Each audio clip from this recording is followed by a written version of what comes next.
मेरे तमाम सुनने वाले दोस्तों नू अस्सलामुअलैकुम। जनाब शहबाज सल्लोकी वाला अज अपनी नवी नज़म घर घर विच वेखो सरकार जनानियां दी लैके हाज़र हो गया। उम्मीद करना ये नज़म तुहानू जरूर पसंद आवेगी। लेकिन वही पुरानी गल, साडा चैनल उमर चट्ठा 0786 नू जेड़े दोस्त रहिंदे हो सबसक्राइब कर दिओ, लाइक कर दिओ ते शेयर कर दिता करो ते बैल वजा दिया करो ताकि मेरियां आने वाली नज़मां तुहाडे कोल छेती तो छेती पहुँच सकन। आओ तुहानू अपनी नवी नज़म सुनाना। घर घर विच वेखो सरकार जनानियां दी। घर घर विच वेखो सरकार जनानियां दी। घर घर विच वेखो सरकार जनानियां दी। गल चले हर पासे यार जनानियां दी। मूहों विचारे कुछ ना कहिंदे, मूहों विचारे कुछ ना कहिंदे, जने विचारे सहमे रहिंदे। सुन शेरां वाली ताड़ जनानियां दी। घर घर विच वेखो सरकार जनानियां दी। एक करिए ते 100 सुनावण, कैंची वांगू जुबान चलावण। एक करिए ते 100 सुनावण, कैंची वांगू जुबान चलावण।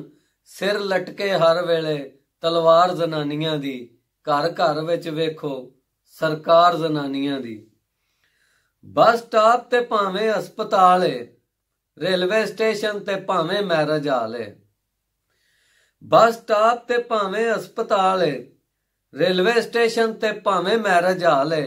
हर पासे वेखो परमार जनानियां दी। घर घर विच वेखो सरकार जनानियां दी। जने विचारे मजदूरी करदे, 6-6 महीने घर ना वड़दे। जने विचारे मजदूरी करदे, 6-6 महीने घर ना वड़दे। लगी मौज ते बहार जनानियां दी। घर घर विच वेखो सरकार जनानियां दी। जट गुजर भावें कोई लोहार है, जट गुजर ते भावें कोई लोहार है। अराई कसाई ते भावें कोई कबार है। हर कौम वेखो ताबेदार जनानियां दी। घर घर विच वेखो सरकार जनानियां दी। जने विचारे डंडे खावण, मजलूम फिर भी यही सदावण।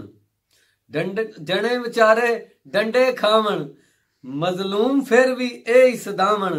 गुड्डी जमाने ने दिती चाड़ जनानियां दी। घर घर विच वेखो सरकार जनानियां दी।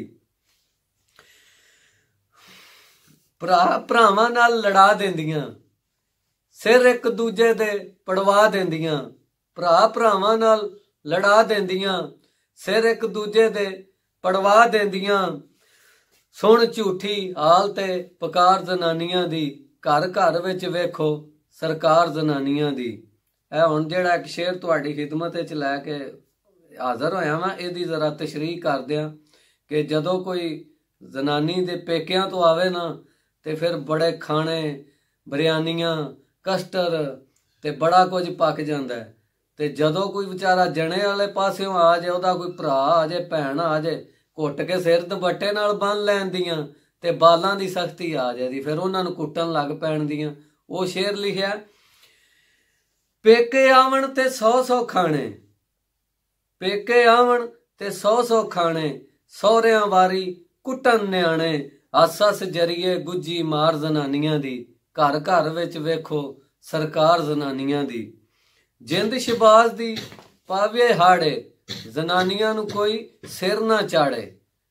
जिंद शहबाज दी पावे हाड़े, जनानियां नूं कोई सिर ना चाड़े। झल्ली जांदी नहीं जे मार जनानियां दी। घर घर विच वेखो सरकार जनानियां दी। घर घर विच वेखो सरकार जनानियां दी। उम्मीद करना ये नज़म तुहानू जरूर पसंद आवेगी। अगर कोई विच गलती हो गई है तो माफ़ कर दिया जे। ते एक बारी फिर साडा चैनल उमर चट्ठा 0786 लाइक कर दिओ, शेयर कर दिओ ते टल्ली खड़का दिओ। मेहरबानी।